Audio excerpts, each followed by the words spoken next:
That's Titus, and I'm Thomas, and this is Everyone is Bad at Magic, where we untap, upkeep, and punt.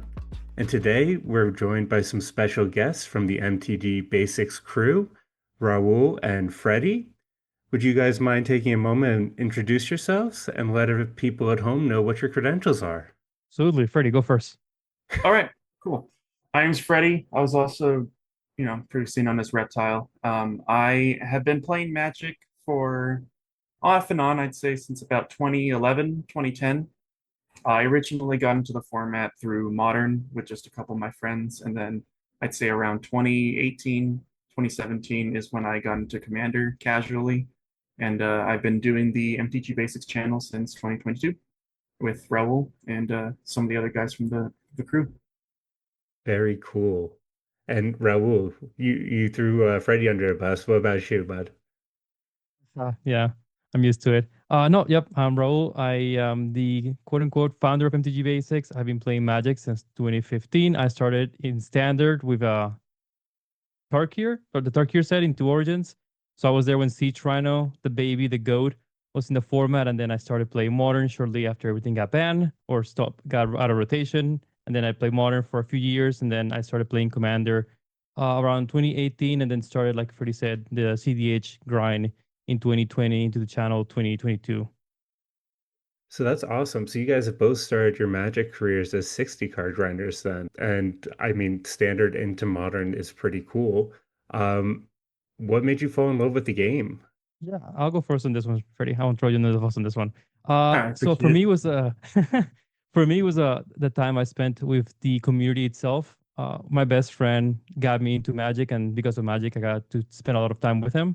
So we grew much closer, and I made a lot of cool friends in the format, in the 60 card format.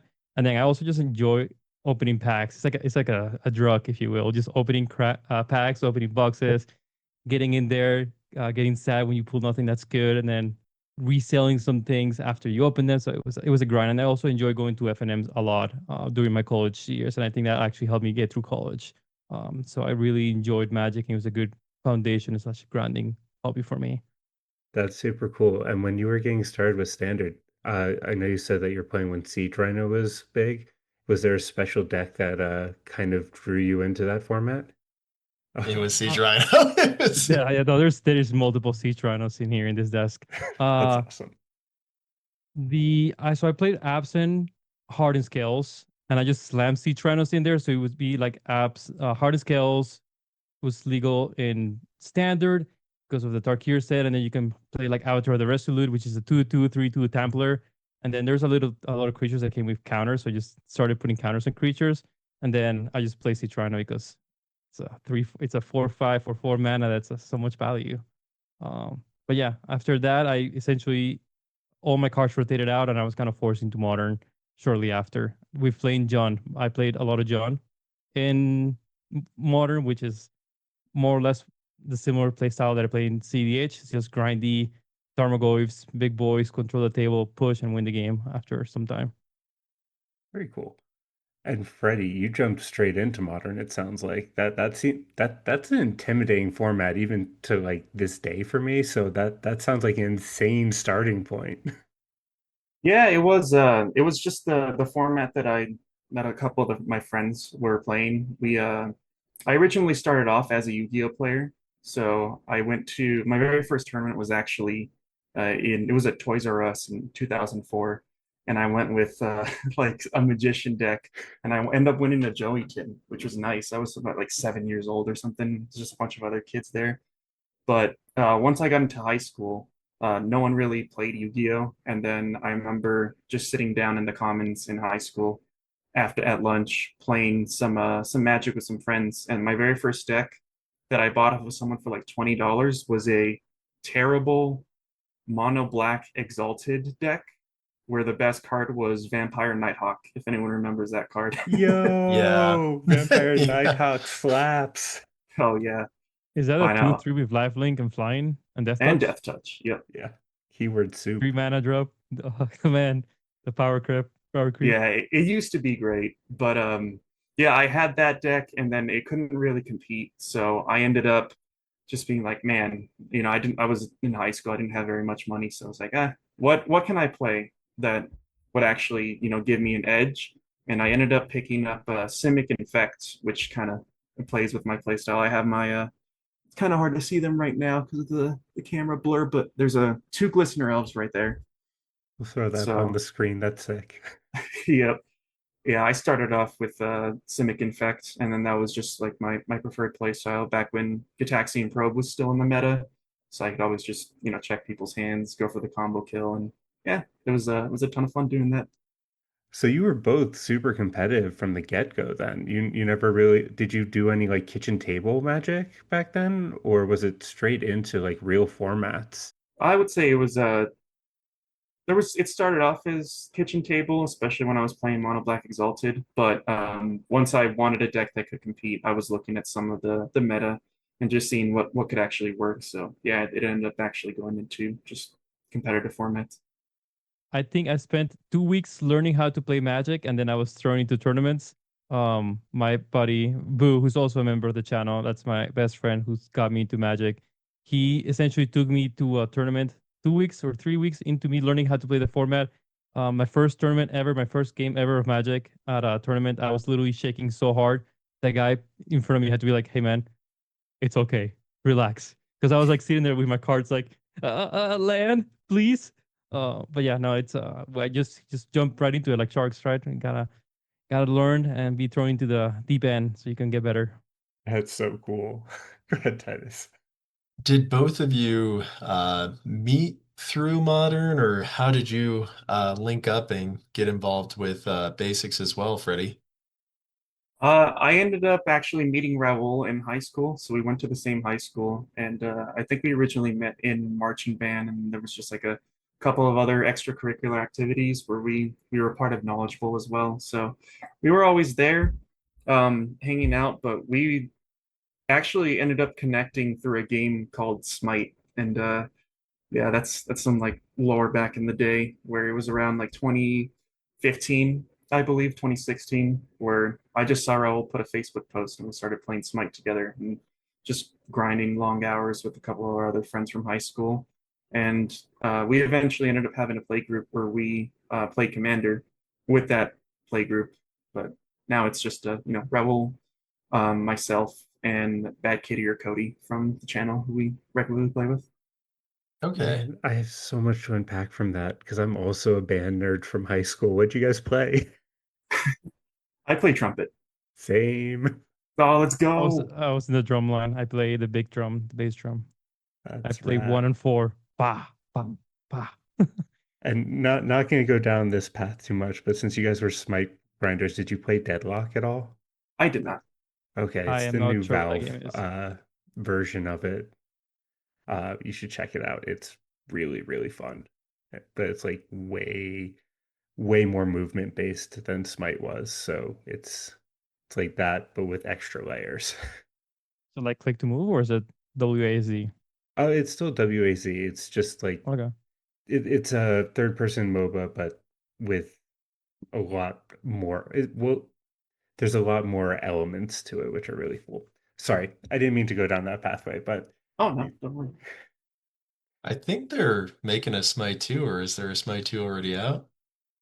There is a Smite 2 out, but Raul and I have invested way too much money in Smite 1, and we yeah, we don't want to go down that path. Magic's already expensive enough, so I don't need to be buying skins for Loki anymore. I think Fair I checked enough. my hours spent on Smite and it was like over 1,000. Might be closer to 1,500 hours spent on Smite, which is a lot of time. I haven't checked in a while, but I'm pretty sure it's around that range. So yeah, I'm good. I retired after Smite 2 was announced. I was like, all right, time to put the game down. Time to go play with Freddy elsewhere on something else like Magic. Yeah. So what caused the transition from Modern into Commander, more so as being the competitive format? For me, so I would play Modern all the way through 2020, and I started playing Commander in 2018. The pandemic and Uro and Oko and all of Modern getting destroyed by Modern Horizons. I think it was two plus. I think it's actually Modern Horizons one or two. It was one of the Modern Horizons, and the just Modern became unplayable. It was basically you're dealing with Uro and Oko, and those cards need to get banned and got banned.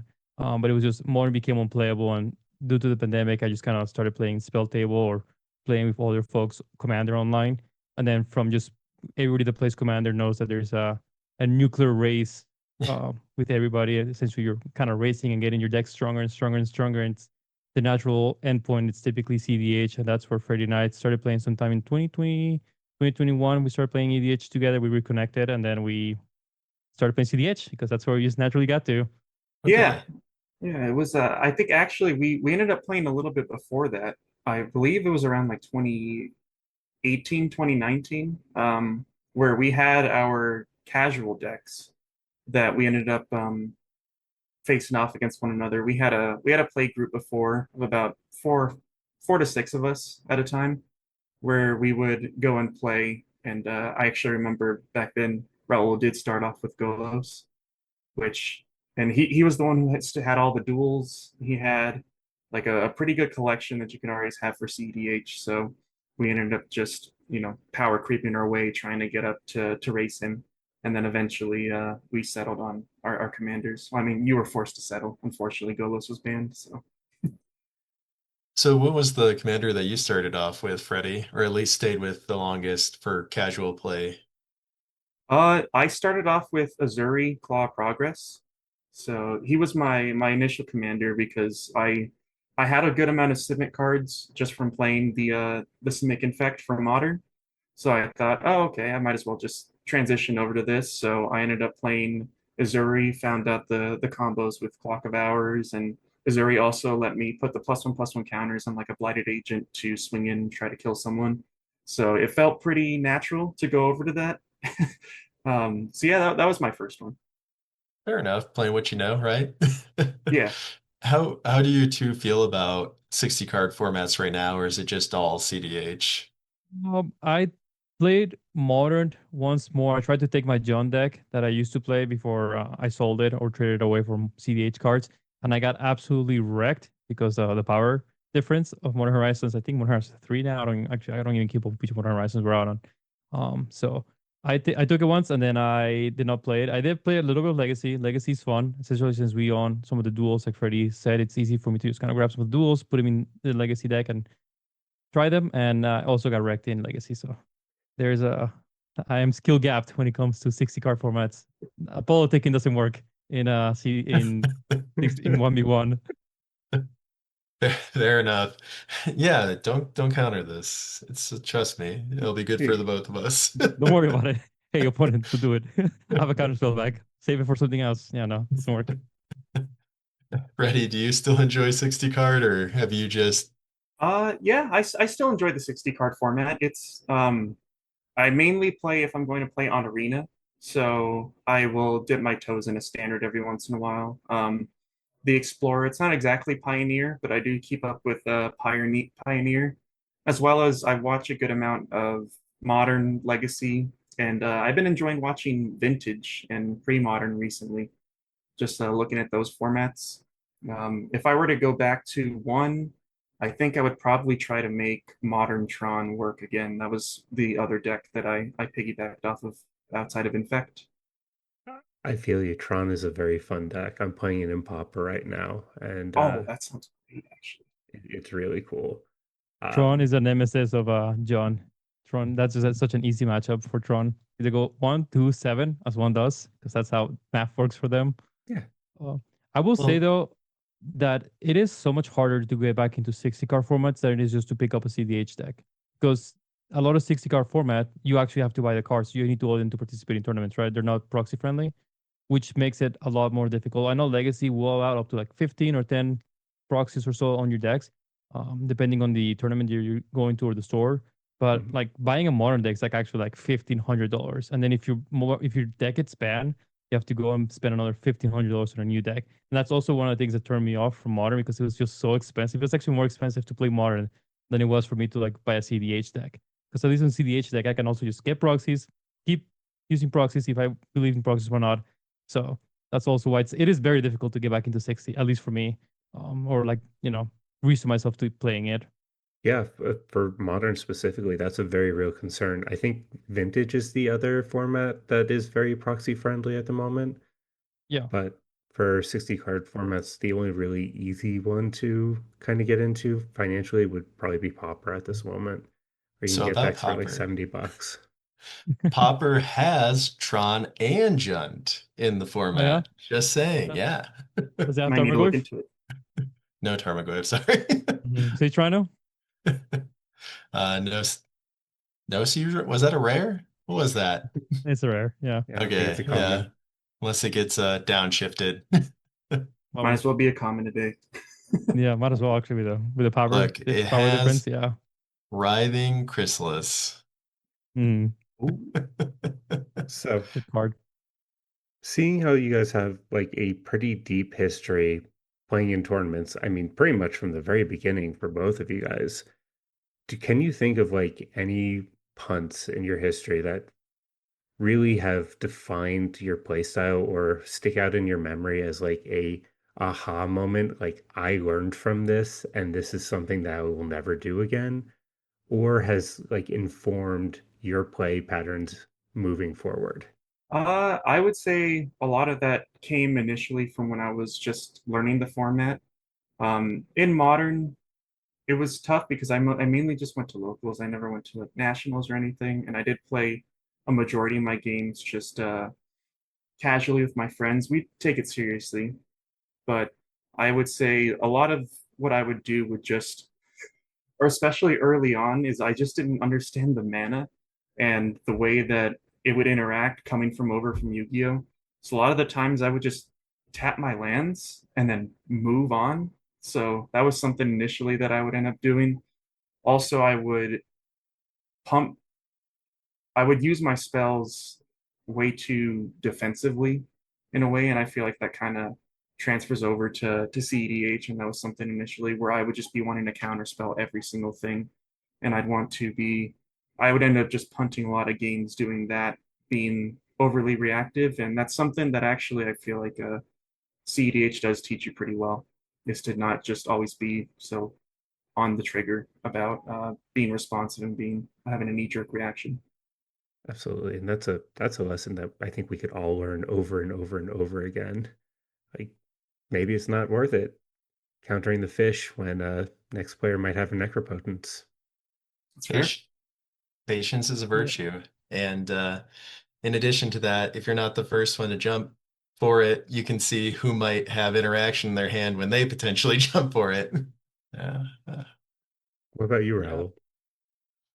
I think it's in the same vein as Freddy's. I think mine's being okay to lose. And this is mostly a cEDH one. I think sometimes you have to be okay with, like Freddie said, like not jump the gun and being okay to lose and just bluff, right? I've died with Forces of Wills in my hand because I will not interact unless my other opponents are willing to interact, and I'll just lose the game, and it's totally okay. Because I think it helps me in the long run to be like, okay, I'm not like no one's interacting. I'm the last person in priority. I'm not getting another turn, period. Someone's going to untap before me. They're from more or less king making. If you want to get into that, but it's being okay to be like, oh, I guess we lose. So you can't offer a draw or you're not accepting a draw. I guess like, okay, well, I guess we move on kind of thing. And that's stuck with me because I've learned to just hold my cards to my chest. And, if no one's willing to interact or do anything, I'm the game's lost already. So it's being okay to just be okay, accept it and move on and not think about it too much after the fact. Yeah, that's super valuable, especially in cEDH. When you think about the like expected win rate, I feel like we all feel like we should have like somewhere like 30 or 40%, but like that's just not the reality of cEDH.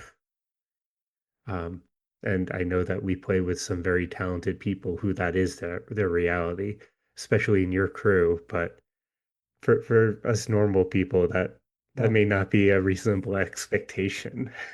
No, I feel you, Yeah. man. That is not me.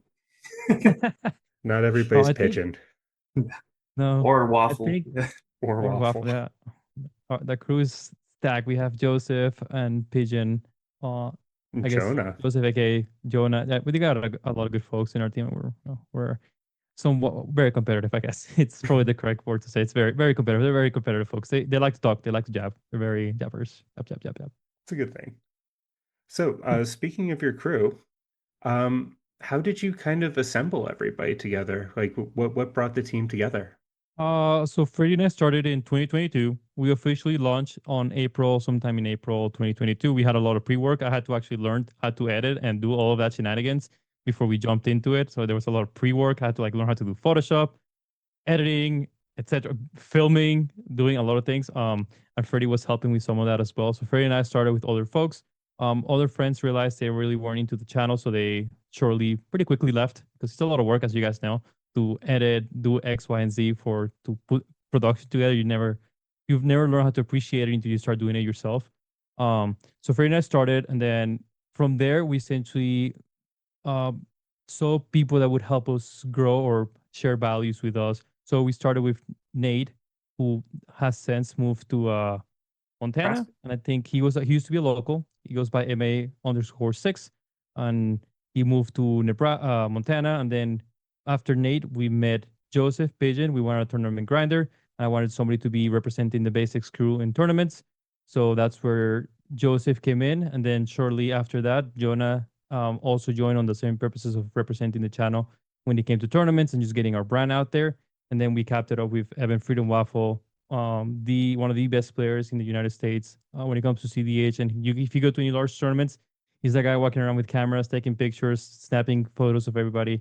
And he is also kind of our latest addition. He was also brought on to help with a lot of the production, a lot of the streaming, which is something we're very proud of. We've done a lot of streaming for the cEDH scene, and he's helped a lot with that, and also just kind of bringing our brand out. So he's a lot of brand exposure it's what we thought about when we were thinking about recruiting people and that also they shared the same vision that we shared. From what I understand, please feel free to correct me if this is kind of like off base, but it sounds like MTG Basics is trying to become the ESPN of cEDH. Where did that aspiration come from? The idea of having MTG Basics become the quote unquote ESPN of cEDH was because of my love for being on the stream table. When I played Modern, I never got a chance to be on the stream table, and I thought that was going to be the coolest thing. And for folks that know me that play cEDH, I worked my butt off here in Colorado to bring streaming to cEDH or to Colorado scene. Now everybody gets a chance to see themselves play because I think there's nothing more cool to watch yourself play, share with your friends, share with your families, share with your significant others, have everybody watch you play, check your bots, improve because you can watch yourself improve. That's one of the best ways to actually become a better player is to just watch yourself play so you can learn from the mistakes you made or could have done something differently. So because of that, I care a lot about streaming and improving the stream quality in our format. And I think we're currently doing a really good job on improving the stream quality. That's something we're working for. And if there's anybody have any feedback, we're always open to feedback, and our ears are open for anything just so we can continue improving it. We have a lot of ideas, and we're working very hard to continue on that. That's awesome. And it looks like you've also started collaborating with a lot of people for your streaming of larger events. How are they falling under your umbrella? Are they just kind of more, um, is it more of a collaboration, or is it somebody, or are some of these people you're working with considered part of your crew when they're working with you? Because I saw that you're working with like Hire, Mental Misplay, so some really cool people. Yeah, we had the opportunity at the last Prince at the Falls in New York, Buffalo, New York. We had a chance to stream with Hire, as you mentioned, and I meant to misplay Alan. And they just casually just joined us. Alan was actually just going to the tournament. He just asked us on the day of like, "Hey, can I just do this for you guys, just to get some exposure?" I was like, "Yeah, sure, man." And then Hire, we have been working with from the background to just kind of solidify our streaming roster. We do have like streaming quote unquote like tryouts, not tryouts, but like before we do any tournaments with anybody, we go through like a test run to make sure they can do a good job at streaming because we want to make sure that if we're putting somebody in front of an audience of 100 people, 1,000 people, or whatever it is, that they can actually do a really good job. So we actually have like more or less tryouts where we work with people. We're like, okay, man, here's a MTG Basics gameplay cast, and we'll pretend it's fully live. Like I'll be in the production booth. I'll be telling you to do something. I'll be pulling up cards, etc., etc., etc. And it's just kind of getting that feel for like, okay, would they be good or would they be like super dry? Like they're playing an elf. That is a cool elf. Uh, so yeah, and then we have had, like you guys mentioned, we had work with Kyle and Ja from That's a Good Card. I think they're amazing casters, a really good group, and they have such good synergy. So we've worked with them in the past, and then we've worked with others as well. But yeah. That's super cool. Oh, I really do think that that is a very cool and aspirational thing that nobody else is really like tapping into that market. So I love that you're filling that niche, and I think you only have room to grow with that moving forward. Are there any tournaments on the horizon that you guys are working on currently that um, you're excited about? So this weekend, the time of this recording, there's actually Royal Rumble that's happening. I will be flying out to that to compete. I don't typically get a chance to compete a large tournament, so I'm really excited to play. The only ones I get to play with, and I saw Thomas was there last year, was the Vegas tournaments, which is a single elimination, which that's a whole different conversation. Like, how do we feel about large tournaments that have single elimination? So I'll be Dude, going to that. that was dog No, not a water. fan. That sucked. Yeah, Yeah, it's not a I fun. think you, me, and Jonah sat down and before that, and it's just like, do we really want to do this? Yeah, and I, it's not the best run tournaments either because they're just What's is not used to running cEDH events or TEDH. So it was just not a well run tournament. But aside from the Royal Rumble, myself, Joseph, Jonah, and Evan will be going to the Dallas 10K to do a streaming. So we'll be streaming that on February 8th and February 7th and February 8th, which is the Super Bowl weekend, which is a bummer because I'm a huge a football fan, and I'm going to be missing the Super Bowl. So that's a huge bummer, but that's a-okay. Look, It is like, didn't your quarterback injure themselves? he sure did. It's a whole tragedy. Oh, we don't need to Are talk still about it. fresh. Yeah, no, Rip that's an Broncos. open wound. Yeah, that's a fresh wound. We don't need to like close up scars. We need to reopen them. Um, but yeah, and then aside from that, we have the Colorado's first ever 10K cEDH tournament happening in June 13th and the 14th. It's called the Siege. We're working with everybody's local game store here, Level 7 Games.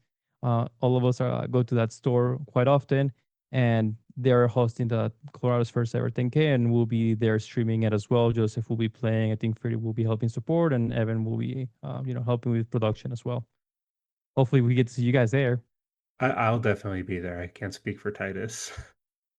If it lines up, I would like to go. But if everything lines up, I should be Yeah, able to attend.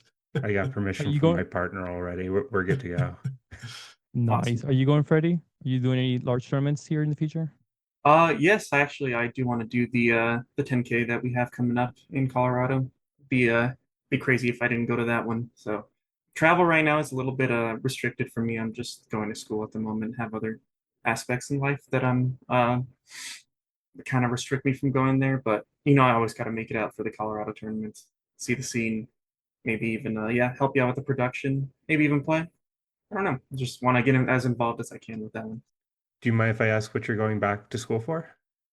I'm going to trade school to get my electrician's license. Oh, that's So I'm awesome. planning, yeah. Yeah, how There's long do you nothing have more left? handy. I have about 18 months. That's sick. I started playing with electricity in our new place, and that is terrifying work to do if you are not super familiar with it. So I very much respect that that is something that you're learning about. Oh, it's terrifying right now, but hopefully it won't be once I'm done with this. Yeah. Are you guys going to any large tournaments? Outside of the 10K that you mentioned, the Siege, um, personally, I'm just playing in a couple of online tournaments in the next few months that are around 70-ish people. So I think that's like gold level, and then just locals. How about you, Right. Titus? I'm kind of restricted as well currently. However, it doesn't mean that there might not be something that pops up. I do want to work on what deck I'm playing and my own skill level if I participate in anything, much, much larger. But um, currently, I'm also trying to get more into Popper and make time for that as well. I just like the format. And I like the aspect that I don't have to politic all the time. Oh, there's a Pauper 1K coming up in a couple of months here, so maybe It's that's something that's worth We'll trying. take a look. So yeah, we'll see what happens. Things can always change for better or for worse. So, speaking of level 7, who's putting on this event with you guys, um, we're obviously big fans of them. Have they been involved with your channel at all? I know you've been friends with John for forever. Um, what's that relationship been like for the? Yeah, no, John is amazing. He's the owner of Level 7 Games. They got like four locations here in the Denver metro area. We go to the North Store all the time. I've met John since 2023, when I started going to Level 7's tournaments. Our relationship is that we help each other grow. So I'll go every so often to their tournaments and stream their tournaments and just be there as a presence. And then in return, he'll kind of help us with exposure by, telling people about us, making sure Basics gets in front of any tournaments that they do. So it's a really good partnership, and I'm really fortunate. John has been very supportive to us since day one. He allowed me to stream their tournaments. That if anybody's ever been part of the Level 7 meta, the streaming setup has changed quite a bit. It's moved around quite a bit, and there was like a cage at some point. Now it's going to a room, and it's quite a lot of changes and a lot of work. And I'm really appreciative that John has put in the effort to help also the cEDH scene grow, because I think Level 7 games, along with other folks, are the reason the Denver's cEDH scene is as big as it is. I think single-handedly it's Level 7 and other forts are associated with Level 7, but without Level 7s, there's no huge as a scene in cEDH. Completely Yeah. agree. And To just to touch on the cage real quick, whose idea was the Nicolas Cage? And do you have any photos that we could use of that? Because people need to No, understand what the Nicolas Cage was. I oh, wish there's I had pictures. photos. There's pictures which I can definitely send. Maybe you'll put them on screen as we're talking. But I think it was definitely John's idea. I am not that creative to come up with that Nicolas Cage, and this is Nicolas. I don't actually even know that person's last name. The actor. Nicolas Maybe Cage. I It can. is Nicholas Cage. It is Cage. Oh my god! Yeah. Wow. Well, awkward. Yeah, it was all his ideas. It's too funny. Sorry, Titus, go ahead. No worries. So outside of the cage, I can definitely agree with you. I know that for myself. I don't know if there was any other locations outside of just some players meeting up to play cEDH, but the store is kind of the reason where I started playing when they first were able to hold the event, playing a poorly made Yuriko deck that was influenced by the budget version of MTG Playing with Power, where I was familiar with like cEDH early on, but it felt relatively like it felt kind of out of reach at the current point in time, without looking at some alternative decks. And then when they, allowed the opportunity to start utilizing like, a few cards, it definitely encouraged, especially more people to participate and also to be able to play more optimized decks. Yeah. And I know that I met you somewhat more recently, Freddie, but I do remember the first game that I played with Raul, which had to have been back in like the very early days of the level 7 cEDH days. I think it was in a pod with Titus as well. And Raul was playing Turns Narset and cooked us. That's how you know it is really old. Yeah. Turns Oh, Narset. Turns Yeah, there Narset. was a deck crisis that Raul was going through after Golos was banned. There were a couple, and then yeah, eventually I told him to settle on Tuna Thrasius and just try it out, and that's where he's at right now. But yeah, so no, reminiscing on the level 7 days, it's been great. What were you gonna say, Titus? yeah. So, Freddie, I know that right now, I don't know if this is your mainstay deck because I believe that was Kinnan in the past, right? And It's still Kinnan. it's still Kinnan. I've seen you play quite a bit of Zoldak. Oh yes, I love that So, deck.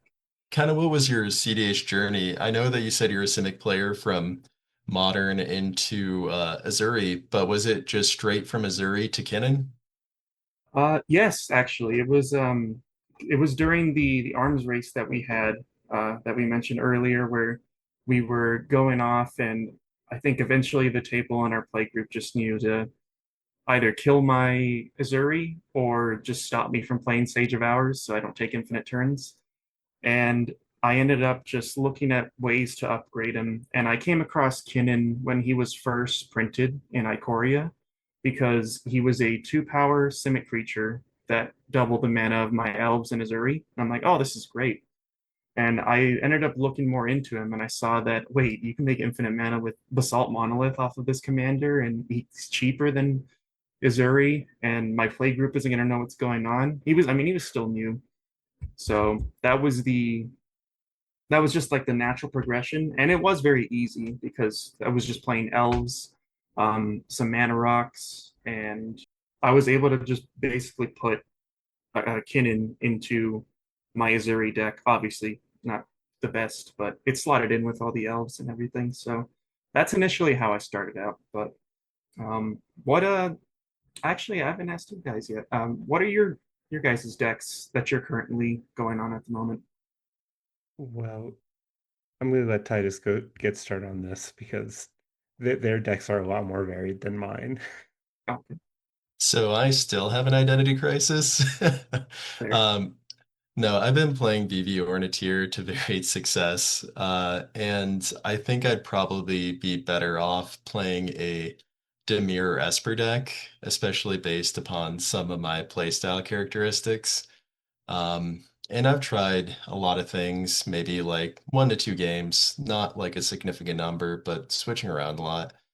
And I just, unfortunately, you shouldn't play a deck because you like the character, but I like the character, so I play the deck. So I really do plan to stay with Vivi and try to tweak it. I see other people having some success at events, and I just really got to focus on maybe changing it to a way that I like, to a style. I think, a lot of people talk about that strategy with what you're doing, and it's possible. But yeah, BB Orniteer, and I have a few other ones that are not going to be the mainstay, but they're kind of like in the wings that I'm playing around with. And one is Marath and Ooh, Animar, and we'll see about the other few slots. But yeah, those are two of the non-meta ones that I'm just gonna have around for fun, and I think that's something you can have for cEDH is fun lists as well as competitive lists. I've been a Derevi main since Turducken, essentially. So that's been the deck that I play the most by a lot.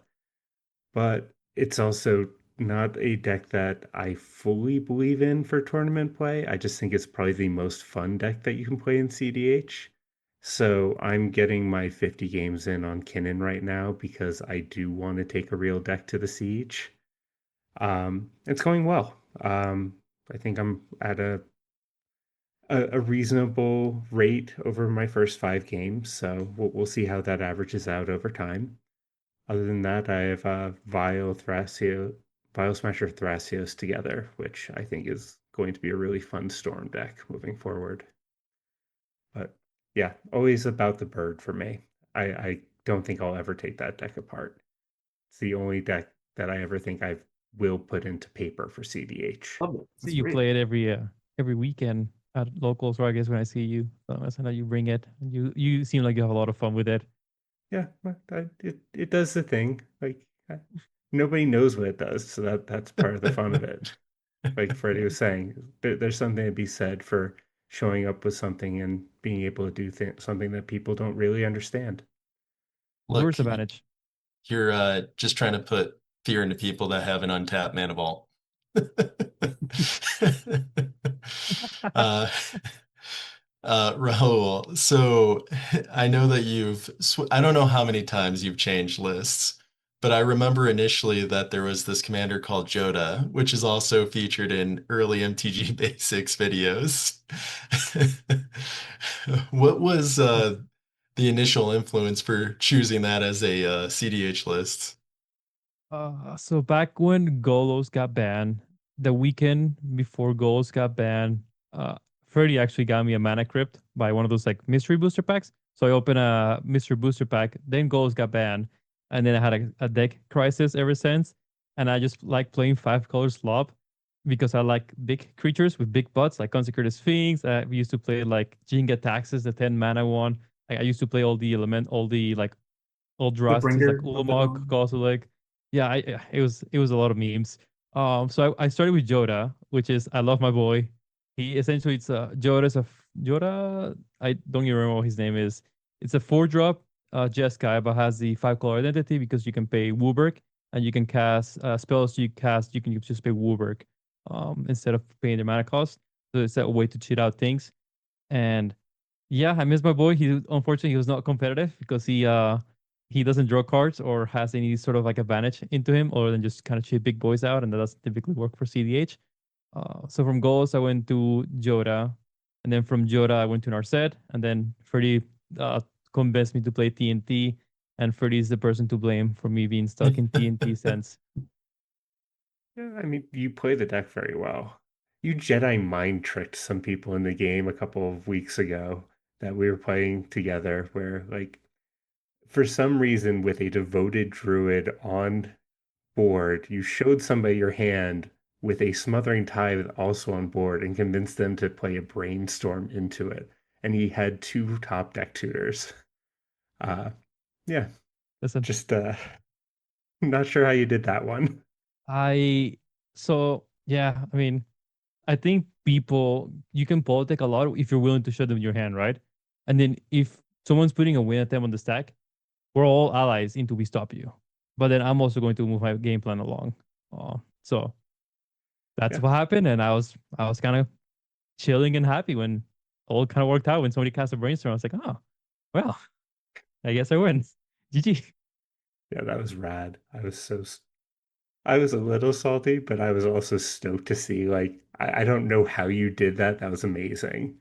So, Freddie and Raul, when you first started with your other like co-creators, like what was the inspiration to start the channel? Like what were kind of the ideas and the formats they were interested in? Because looking on in some of your like earlier history, it looks like you go more so into like a fundamental of the game, some stuff with Arena, some I see some like brawl gameplay, as well as touching into cEDH and just regular EDH.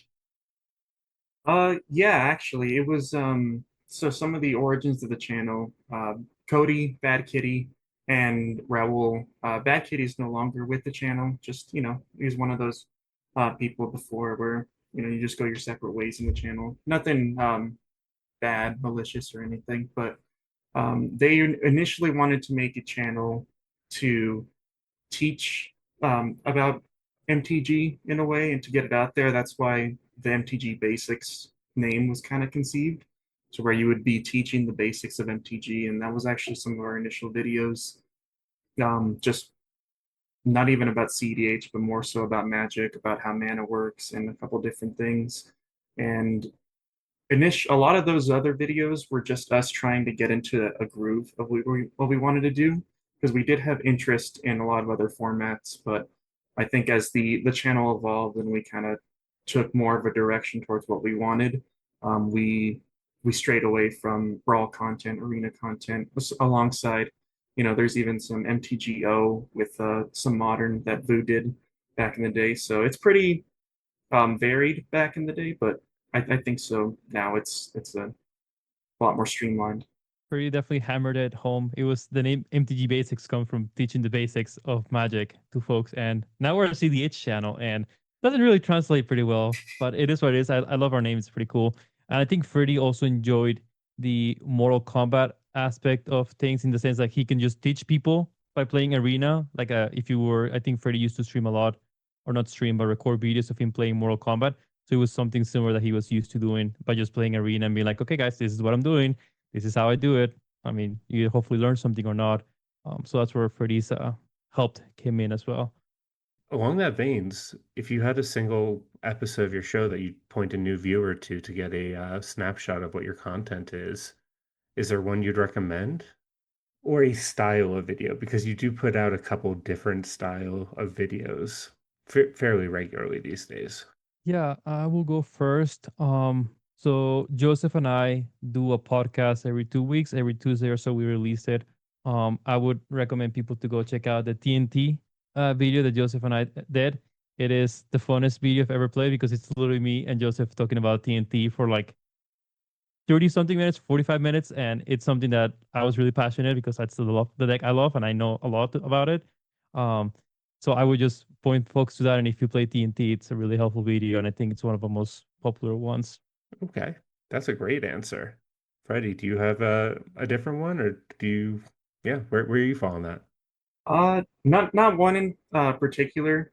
It's I would say that I would try to point people away from all the games that I've punted in recordings, but I think there's too many to count. So I would actually just say we try to keep the commanders varied. Obviously, we have our favorites, and you'll see me play Kennen a good amount. You'll see Raul play TNT, Joseph play Raul, but a lot of the times we I think some of the fun that we have the most is whenever there's a new set that's coming out, and we just try to get our initial run on the new commanders or something that we might see that'll be powerful. So I would say the most innovation probably just comes from whenever there was a new set at the time and we're trying to get a commander down, and then you can see how off or maybe even we got it on was spot on with how they would be. Okay, very cool. So you recommended checking out one of your bi-weekly podcasts. One of my favorite things that you do, I don't know if this is a yearly thing or not, but I love that you did for this year at the very least, is your bingo card of things that you're expecting to see this coming year or hoping to see or dreading to see, but things that might happen this year in cEDH. What would you like to see in the future of Magic or cEDH or tEDH in the near future? That's a lot of question. No, that's a great question. I would love for cEDH or tEDH to continue growing and for our community to continue getting bigger and more welcoming and for the scene to continue growing. Our locals, our weeklies had 42 people like 2 weeks ago, and that is wild. I don't know if I ever went to a modern weekly that had 40 something people in it. So I love seeing our community grow. I hope it continues to grow. And I hope everybody can start playing cEDH because it's a really fun format. Everything you learn from cEDH, you can apply to different formats. And I honestly, it's such an amazing community. The Denver, Colorado community that we have is an amazing group of people. And I have a lot of really close friends because of it. I love that. How about you, Freddie? I would agree with Raul on that, 100%. But I guess in terms of about TDH, maybe just seeing it be incorporated a little bit more by Wizards, like we were talking before about the Vegas scene, or the Magic Con at Vegas, how it was a little new. And I'm not going to throw a lot of shade on them for doing that. I mean, this is a relatively new competitive format when you really look at it in terms of tournaments being held. So, but I think there is a lot of data at this point to just go off of and to kind of see how things are going. So it would be amazing, even though proxies aren't allowed. And I think that's a big part of the format just because of how expensive it is. But to see Wizards kind of incorporate a lot of what has worked in TDH and to go off of just what the community has been doing for the scene. That is a great aspiration. How That about you is, guys? oh, Put a throwing it question right back. back at you. Turnabout is fair play here. Um, I would love to see Orcish Bowmaster banned. Oh, me too. Hmm. I think that Agreed. that is a Yeah. toxic card that leads to toxic play patterns, and it punishes hate bears. I think that stacks should be more prevalent in cEDH in particular, and I think Orcish Bowmasters is a reason why that is not as prevalent of archetype. Do you think Ristic Study is the reason Orcish Bowmaster is as strong as it is? I don't think Orcish Bowmasters punishes Ristic Study. I think Orcish Bowmasters punishes green players. Exactly, but do you think if there's no Ristic Study in the format, do you think Orcish Bowmaster is as strong as it is? I don't know if it's as strong as it is, but I don't think that Ristic is the problem. I think Okay. OPM is the problem because it still triggers off of the One Ring, off of your Timna triggers, off of Fish, off of Trouble in Pairs if we get down to that level. Wheels. There will always be something. Yeah, wheels.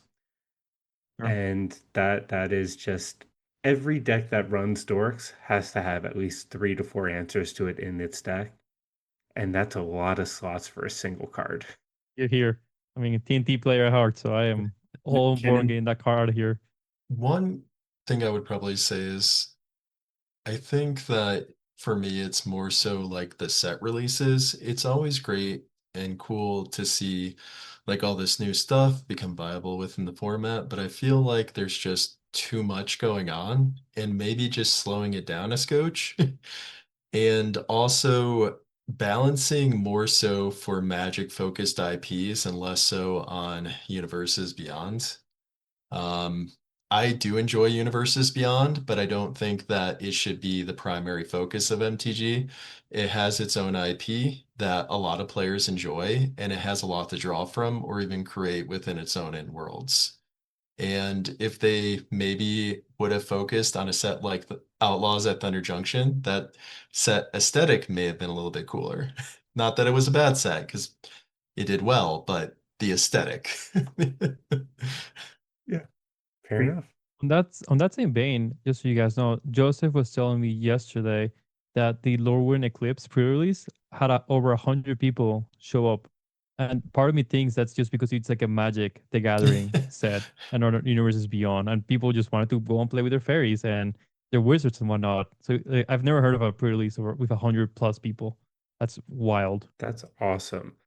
I think a lot of us are going to vote with our dollars on Morrowind to be like, yo, this is what we want. Please give us this. This is the first time I bought a box in a long time. Really? Okay. It's not Well, something I typically do, but you some know, balance, right? yeah. Give us some high fantasy. Mhm. Yeah. All right, Titus. Do you have any final questions before we wrap it up today? Yeah, I know that MTG Basics is really influential in the cEDH sphere, and that's where a lot of the focus and growth looks to be directed at. Do you think that there will ever be maybe a point in time, and I know that nobody knows for certain, that you might look at other formats as well?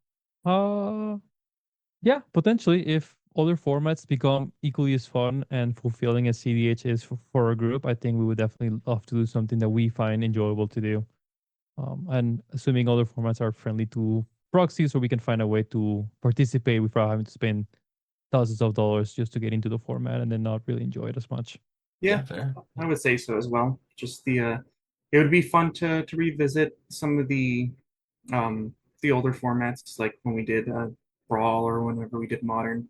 Um, it was an interest that we had before, and it is still there, but it is kind of tough once you've accumulated an audience that is used to the content that you have, and just to switch it up, even though it is still Magic, be kind of a switch up. So yeah, if the interest is there to do it, I think it's definitely a possibility.